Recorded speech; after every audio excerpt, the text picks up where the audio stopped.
VGK looks to clinch a playoff berth tonight, hit the century point mark, and add to its Western Conference lead against the Edmonton Oilers at home. Will VGK come out flat again following a 3-game road sweep?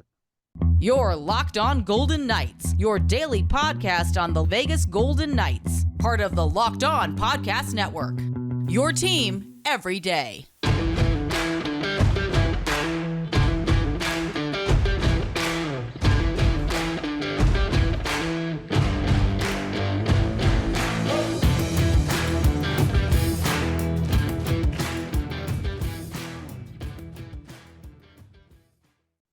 Hi again, everyone. Tony Cardasco along with Chris Golick. We thank you for making us your first listen each and every day.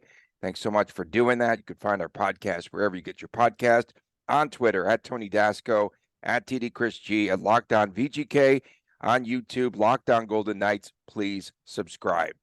So, Chris, surprisingly, I'm trying to break you early, Tony. I'm trying to break you early. Was I doing that? I'm trying. Doing that today? I just sway like Bruce Cassidy. I never had that habit before. No, there's very active fault lines under Las Vegas. I think it's shaking a little bit by you. You're fine. So the Golden Knights looking to hit the 100-point mark for just the second time in team history, right? When you think about things, they face off against the Edmonton Oilers tonight. It'll be at the Fortress here in Las Vegas. They've already beaten the sports books with the point total going over for the season. They could surpass the team record in doing so, 109 points in a season. In season one, Golden Knights now are surging. They could also surpass the inaugural season in the number of wins of 51. They're currently at 46 with 9 games to go. And they could also clinch a playoff spot tonight, a VGK win. They get the 2 points, a Nashville loss, and VGK is officially in. They are officially in the playoffs right now. And Chris is trying to work OT late at night, burning the midnight oil so he could pay for those said playoff tickets. And 13, 14 hours a day right now. It's awesome. So I was actually looking early in the season. Well, it happened already. So what do I do now? Do I lean forward? You just rock, you rock the boat a little bit. You go. You're more of a north-south type guy. Cassidy is east-west. That's all. Think of it like that. Because I like to score goals just straight ahead. I like it. There you go. I like it. All right. So you to the dirty paints. All right. So talking about, first of all, early in the season, one of the spots I had to do for Locked On was a quick 2 minutes about how I felt VGK would be with respect to the over-under for their points total. I feel like it was either 94.5 or 96.5, maybe even 93. I was trying to find the email while you were doing your open there. And I was it wasn't like a torpedo snap over type thing, but a high level of confidence that this team would have a chip on its shoulder. And, they should hit the over pretty easily. And obviously we are, flirting with even as high as like in the 1 teens right now, depending on how things shake out in these last, 8 or so games. So we'll see exactly what happens there. It's exciting, right? I mean, so many questions coming into the season, but the difference is the questions never stopped, right? There was a big lull in the middle of the season, injuries, poor play, me putting out tweets like, hey, there's something with this team that's not right. And that's when they were somewhat healthy in October and November. So this team did not show up for a full 82 games, but look at what they've accomplished. And on paper, this team can lap the season 1 team that, was a heartbeat away from winning a Stanley Cup. So exciting times, still questions heading into the playoffs about who's going to be on the roster, what's going to be happening. Saw some reports, Riley Smith and Logan Thompson, both not even expected to skate this week. That's not good news, unfortunately, but we'll look at who's going to pick up the pieces in the meantime. And it's been that all season, right? We've had a good chunk of reinforcements, even though we have no prospects and youth in this organization that can help this team out. So, it's all good, folks. It's all good. And Cassidy has done a terrific job of keeping this team together. I never would have thought maybe around December-ish and then into January that this would be a 100-point team. Never thought that. And then this season, they could have had so many excuses. Sometimes they do, in fact, lean on those excuses, but they don't even need them At this point, it's one of the greatest seasons in franchise history currently, with kind of subtly, right, in a quiet sort of a way. Bruce Cassidy has been able to fill in a lot of the gaps this season, and it has been, yes, I hate that next man up mentality, but that's exactly what it's been, and the system definitely seems to be working. In the next man up, this was maybe a subtopic we were going to hit up.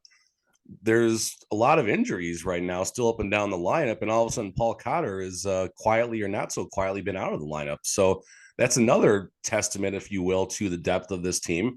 Paul Cotter is not necessarily ready to contribute at the level of some others, but he has been a decent contributor on and off the season, depending on down the stretch what Cassidy's plans are or what the hockey gods have in store for us. Or we'll probably see Cotter back in the lineup, and come playoffs, who knows what's going to happen with injuries and Mark Stowaway, as you called him yesterday. And so much this is exciting, right? The playoffs, they're coming now. I mean, technically it's not official yet, but it's coming. You get to go back and do that dance again. You get the most exciting games of the season, and you can't compare anything to playoffs. There's no comparison in sports to the NHL Stanley Cup playoffs.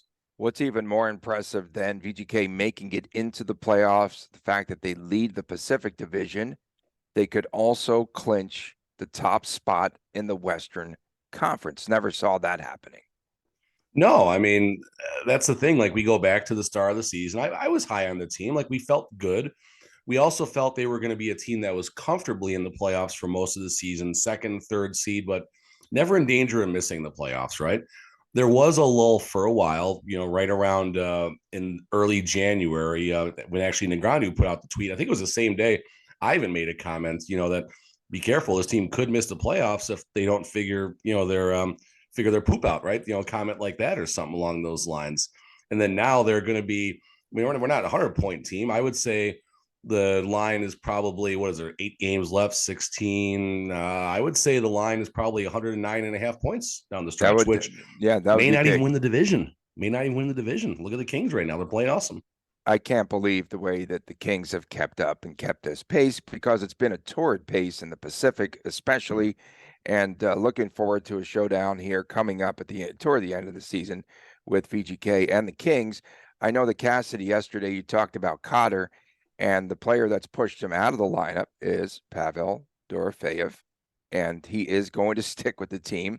And again, as we've discussed before, we brought up the topic, okay, he's good, but how much, how long will they keep him up with the big team?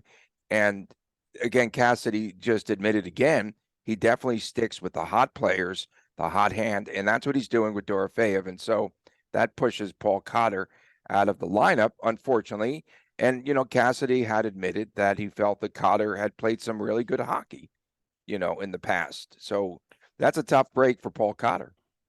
Cotter is a great energizer just to have waiting in the wings for something like this, because every time he's been benched before, not injury related, he comes out shot like a cannon. He is going to come out thumping. He's going to have energy. And, you wish he could figure out a way to learn how to do this without having this type of motivation. But he's a kid playing in the NHL. They got to learn, right? You got to have some patience with them. As Cassidy, listen, we've had issues. We've heard about Cassidy handling youngsters and stuff. Logan Thompson, I think he's done a fine job. I mean, sure, he's been, playing some head games early in the season, but it's worked out. Pavel Dorofeyev, he's earned the trust. He has earned the trust. Adin Hill, we'll see. Adin Hill, Cassie might not have a choice but to trust Adin Hill at some points, who's also, I don't believe, is going to be skating this week. I think he's not even back. Yeah, he said he's not even on the ice yet. So yeah, that's unfortunate. I mean, it's just, is it really going to be the quick and Bro Swa show coming into the playoffs? And does Bro Swa get the first start? Like, that's the thing. We don't know. This is so okay, let's see who starts tonight, Tony. Let's see who starts tonight. The amazing Jonathan starts tonight. He'll start tonight. I think so. Okay, but I'm not locking that in. We will have a preview of tonight's VGK Oilers game. We'll get to that when we return right here on Locked On Golden Knights. Hey, folks, the Final Four is here, and now is the perfect time to download FanDuel, America's #1 sportsbook, because new customers get a no-sweat first bet up to $1,000. That's bonus bets back if your first bet does not win. Just download the FanDuel Sportsbook app. It's safe, secure. It's super easy to use. Then you could bet on everything from the money line to point scorers and three-pointers that are drained. And don't forget that you could bet on the spread, the money line, the total, player points, rebounds, assists, all of that. And FanDuel even lets you combine your bets for a chance at a bigger payout with the same game parlay. That's right. So don't miss out. Don't miss your chance on your no-sweat first bet. Up to $1,000 in bonus bets when you go to FanDuel.com/LockedOn. That's FanDuel.com/LockedOn. To learn more, make every moment more with FanDuel, an official sports betting partner of the National Basketball Association. Welcome back to Locked On Golden Knights. Tony Cardasco, Chris Golick from Las Vegas. We appreciate you making us your first listen each and every day. And please subscribe to the YouTube channel, Locked On Golden Knights. I saw the lowest college basketball total on a game this season, 115.5. The National Invitation Tournament, that moved from New York City, Madison Square Garden, to right here at the Orleans Arena. Yes, I'm going to get more hoops in this week. 115 points, North Texas against Wisconsin. And just out the of final principle, game you're talking about, or what no, is no, it? no. It's they have the semifinals. There's the final four teams are here, and so the other side The of final the four. bracket, Wow, it's at the they got kicked out of Madison Square Garden to the Orleans, yeah. huh? So it'll be Utah Valley Nice. against Alabama UAB, Alabama Birmingham. So one It's of a the bad beat for Alabama the teams NIT, won it. huh? What's that? It's a bad beat for the NIT, huh? So it should be 115.5 points. Principal alone, you got to take the over. That's just the lowest I've seen. Okay, back to hockey. VGK, couple of days off in between matchups. Smokes. I'm about to go off again. Edmonton had to play that game in between the sandwich game last night. They came away with a 4-3 win at the Mullet Arena. There's just one more 5-4, team right? that hasn't 5-4. Did I say 4-3? Yeah, you said 4-3. Whatever. 5-4. I had action. It's the only reason I know. That's right. You did have action. Connor McDavid up to 140 points. The first player since 1995-96, since Lemieux and Yager to reach that total. That's amazing. Jack Campbell was in net last night for Edmonton, and perhaps we will see Stuart Skinner tonight in the back-to-back. But let's talk a little bit about the Oilers. McDavid was pretty quiet. He had an assist last night. And also, they are now jumbling the lines late in the season. I thought this was a Bruce Cassidy type move. So the top line, which they played again last night and probably will see it again tonight. The top line had McDavid centering your guy, Evander Kane, and Matthias Janmark. Just a pretty odd line. So that is their top line right now to see how they respond. But I don't know. But we'll see them tonight in action. What do you think changes in the rematch from the past weekend? Feel like watching Connor McDavid between Janmark and Evander Kane would be like watching McDavid walking down Las Vegas Boulevard with with another boat woman. Anchors. Oh, sorry. It'd be like having two boat anchors just like digging into the cement. Remember that video behind him? He's just taking these big steps one at a time, trying to keep chugging up the boulevard there. Remember that video though over the summer? It was Which not one? his girlfriend. It was not his girlfriend. Oh God. Yeah, that's yeah, that's definitely. I'm surprised you didn't get on TMZ for that one. No, they didn't call me on that one. So listen, Edmonton, we said this all the time, guys.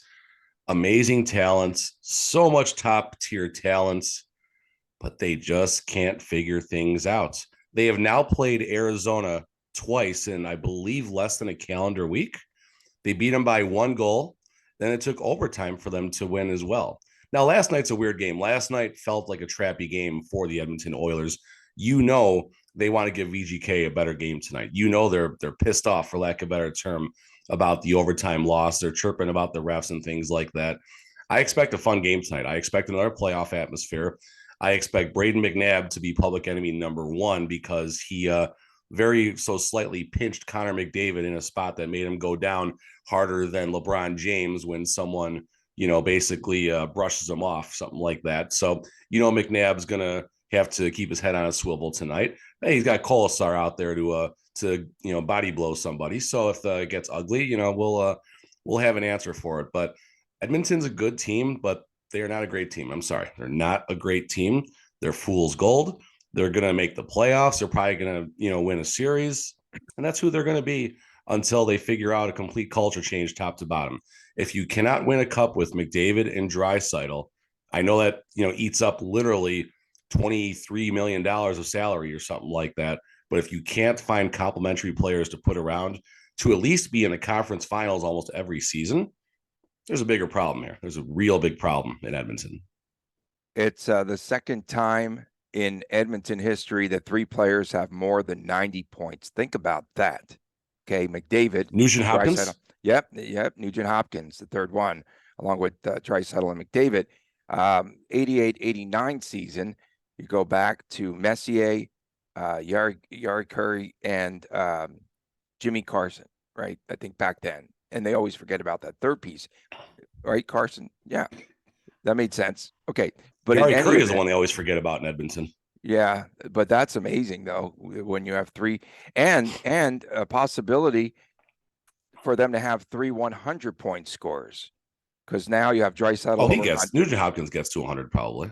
Yeah, in the final games. That's incredible. And what concerns me was the fact that VGK held down Connor McDavid in that last meeting. And he had 1 assist last night to get up to 140 points. But that's pretty incredible.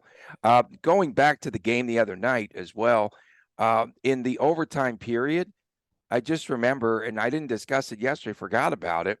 Wasn't it Matthias Ekholm? He was on the ice. He was just gassed. They couldn't get him off the ice. And he played like that entire OT period. So they were a little tired and they couldn't get him off the ice. His shift was really long there. And then, of course, VGK cashed in late in that contest in OT. Yeah, I mean, you see stuff like that happen in overtime, frequently, where someone just gets stuck on the ice for a long time. And I'm going back. I think it was season 1 against the Jets. Dustin Byfuglien was still playing. He got stuck out there in an incredibly long shift. I think Perron just walked right around him or something like that. Going back, VGK, not overtime, but I remember when they played Vancouver, Quinn Hughes logged like a 3.5-minute shift. And at the end of the game, he took a hooking penalty on Jack Eichel. And I don't understand how it wasn't called a goal, but that was another situation we've talked about where the net's empty, penalty in the defensive zone, and it doesn't count as a goal, but another conversation for another time.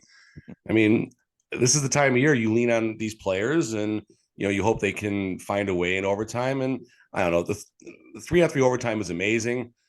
I hate shootouts. Just go completely off the rails right now. So give them 10 minutes of 3-on-3 overtime. Coming up next, we will have our locks of the night and our predictions for tonight's game. Stay with us right here on Locked On Golden Knights. Welcome back to Locked On Golden Knights. Again, you could find our podcast wherever podcasts are available in this entire universe. And please subscribe to the YouTube channel. That's Locked On Golden Knights. And Chris, it's that time to make predictions, come up with our locks of the night. And remember at the start of the season, I said Kelly McCrimmon's success is based on Jack Eichel's success. Mm-hmm. And it's starting to feel that way now, as I think Eichel's sensing the playoffs. Eichel now, he just has that demeanor at this moment where he really wants to take that leadership role. Him and Phil Kessel, I guess you could say, those two pretty much want to do that. But I'm going to go with Eichel tonight, and I'm also going to take Michael Amadio. Is he going to be? He'll be in still. Yeah. So those are the 2 players. And can I take Connor McDavid too? I think McDavid just has a pretty big night tonight because I think you could only keep him down for so long. And what's the over-under on an Evander Kane fight in this game? And also, what's the over-under of the amount of money he loses or he lost last night at the Cosmopolitan? I was over there.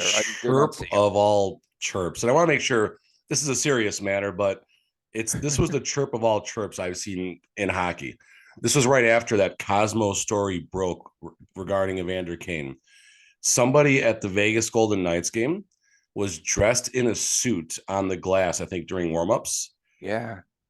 Covered in responsible gaming pamphlets, just standing in front of their warm-up side. I think he was a Shark at that time.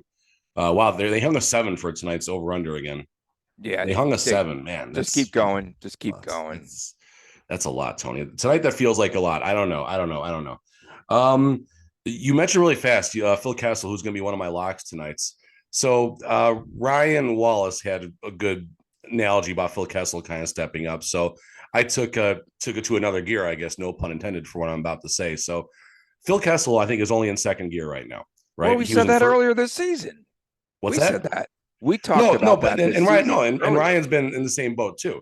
You know, so we said that he was preserving himself for later. We knew this. Yeah, we knew that. But okay, we have 2 more gears coming from Phil Kessel, is what I'm saying. He's only in second gear right now. He's going to drop the hammer, Tom Cruise style, like in Daytona. What is it? Days of Thunder. He's going to drop the hammer like Days of Thunder style when he's in Rowdy's car, and stuff like that in the star of the movie. We still have that version of Phil Kessel coming. So I like Phil Kessel. You mentioned him as his leadership role improving as well. Chandler Stevenson, same line. Let's see if they can. What's going on with Chandler Stevenson? My goodness. You know what? He's also on. Listen, what got him on line 3 is not good, but he's also taking on his role as a better defensive player too. In the meantime, while he figures it out. Mm-hmm. So that's okay. That's okay for now. And you think Larry Bro is going to be between the pipes tonight? And I say the amazing Jonathan. I think there's an outside chance they go Brossoit again. I think there's an outside chance. Okay. I think what Phil Kessel is. I'm sorry. Well, yes, sure. But what Jonathan Quick is right now. There's nothing to learn from Jonathan Quick about what he's going to do in the playoffs, what he's going to do down the stretch. You know what you're going to get right now. He doesn't need more reps. Maybe give him a couple more games down the stretch, but he does not need reps to learn what he had. We know what Jonathan Quick is based off his sample size already. Brossoit needs to be able to be relied on. You don't want to overwork him, but you need to have him ready to go, because if you lose Brossoit or Jonathan Quick for that matter, you hope we got something else in the tank. So I think there's an outside shot based on the fact that Brossoit used to be an Oiler. He knows the team very well. He's had success against them.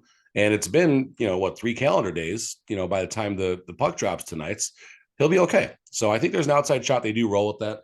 Give me a 5-1 VGK winner. Total statement game tonight. Big statement game tonight. Okay, big statement game. Back end of the back-to-back. Edmonton's going to be tired, Tony. So it's so rigged. 7-5 Edmonton. 7-5 Edmonton. And I just like the fact that Edmonton came back in that game 3 times on Saturday night. Think about that. They did the same thing against Arizona. That takes a lot out of you, Tony. And they did the same thing against Arizona last week. And I think the Sharks. So I think Edmonton scores early in this game tonight. That's just so teams traditionally on the backside of a back-to-back usually come out hotter, right? They're, they just played the night before, but they also usually fade the deeper the game gets. So this is something I've said a bunch of times throughout the season. Here we go, Tony. Are you not agreeing, or are you moving your camera? I just moved. I can do this too. I can do that too. See, look at that. I'm cool. At least my head is not like moving, vibrating and stuff like it was. There you go. Hey, go ahead. Continue. No, I got nothing. No. So I was just trying to look back earlier, back in that early, the first season for VGK, they clinched, I think, about March, which is crazy, right? March the 20th or 21st of that. It was almost to the day. I saw the tweets and stuff coming from people. Yep. Almost to the day. We're at the 28th, like a week later, 8 days later. Oh, almost to the day. 365 days, 7-day sample size. That's pretty close. Okay. Playoffs this year in the National Hockey League. Just thought of another one. Playoffs. Same parity. Will we see the same parity that we're seeing in the NCAA tournament? In terms of like, are we going to see parity going down and all that stuff? Yeah, I mean, because you see it every year in the NHL, Tony. You see it every friggin' year in the NHL. Winning the President's Trophy isn't that big anymore. Listen, the Bruins, they're remarkable, and they very well may come out of the West, or they might lose in the first round. Come out of the East, you mean? East, West, whatever. But yeah, they may come out of the East or they may go out in the first round. And honestly, it would suck if you're a Bruins fan, but it's not like the team didn't show up if they do get. I mean, listen, they could have a crappy playoff series, and that happens to everybody. But just because you're the 8th seed, especially in the East, that does not mean you don't have a shot to take out the first seed. That, well, technically wild card 2 is not 1 versus 8, but you understand what I'm saying right now. So, and the same thing in the West. I mean, listen, the Golden Knights could face the Jets in the first round. Connor McDavid might get hot. I mean, they might lose a bunch of 2-1 games. And then the Jack Eichel stuff will never stop, obviously, which is unfortunate. So, that's what's fun about the playoffs, the unknown. I mean, VGK in the first season, yes, they were leading the division, not the conference, I believe, because Winnipeg actually had home ice in the conference final. So, that's what makes it fun. You just don't know. And it's so much fun to watch the playoffs. Yeah, I think now we get to be we're not a passenger on the bus. We get to actually be on the bus this year to watch it too. That's another thing. We went through the passenger stage this season. You talked about Riley Smith, LT. Neither one of them will be skating this week. Alec Martinez, there were no updates. He's back. No, he practiced yesterday. He's back tonight. Oh, he's back. Okay, good. Yep, well, he's back. That's just really one game. I don't know. I'm not sure what happened. There wasn't any speculation, but he's good to go tonight. Okay, well, that's really good news. Yes, that's they definitely need him back, and we know. And they even went through that phase as well with Pietrangelo, of course, and the issues team that struggled. he had. I mean, think about some of the stuff that's gone on with this team this past season, and for them to hit 100 points in this game tonight, that's a pretty big deal, I believe. I think that's a major milestone. I want to see them just absolutely rout Edmonton. I think that would be, because last game was overtime. People are chirping about the refs. I mean, God, you go on the Edmonton fan pages after that game. Good Lord, that was entertaining. I mean, all teams do that. They all moan about the refs, but it would be really nice to absolutely wipe the ice, if you will, with the Edmonton Oilers tonight. I would love if they can just crush them 5-1. Evander Kane. Okay, here we go. Evander Kane gets thrown out of the game with 7.5 minutes remaining. Yes or no? He's going to go ballistic tonight. Yeah. I think so. And we've got a tirade in him, especially if you I honestly think so. I honestly think it's going to happen. Yeah, he's going to melt down, and then you're going to be covering the game tonight. Yes, I will be there. I will be there at I think I can in go a in media at 4:00. capacity. What's that? In a media capacity. Yes, I will be there. Are you going to ask? Are you going to put Cassidy? Are you going to put Cassidy on the spot and ask him about how come we can't interview his assistant coaches? Ooh, that's more of yeah, that would not be good. The only way you can slide that in there it's not good. If someone asks something and he says, "Oh, got to talk to Berkey about that," blah blah blah blah blah, and then right. I kind of back up 2-parter. Hey, here's my first question, blah blah blah, and we never noticed the assistants talk a whole lot. They never talk. No, they're shut out. You're shut out. You can't even talk to them. Don't mention it. Okay, they'll take away your credential. Tomorrow's show, we will recap. You don't want that happening. We will recap the Edmonton VGK game. Should be an entertaining one, though. I think we're in for a lot of good fun in this. Yeah, it's going to be a great game tonight. It'll be fun. And then we'll get to that tomorrow and any other news that breaks, injury updates. Oh, there'll be plenty. Goaltending carousel, all of that. We appreciate you making us your first listen each and every day. You can find our podcast wherever it's available. And please subscribe to the YouTube channel, Locked On Golden Knights. For my man, Chris Golick, I'm Tony Cardasco. We'll see you tomorrow right here on Locked On Golden Knights. Take care.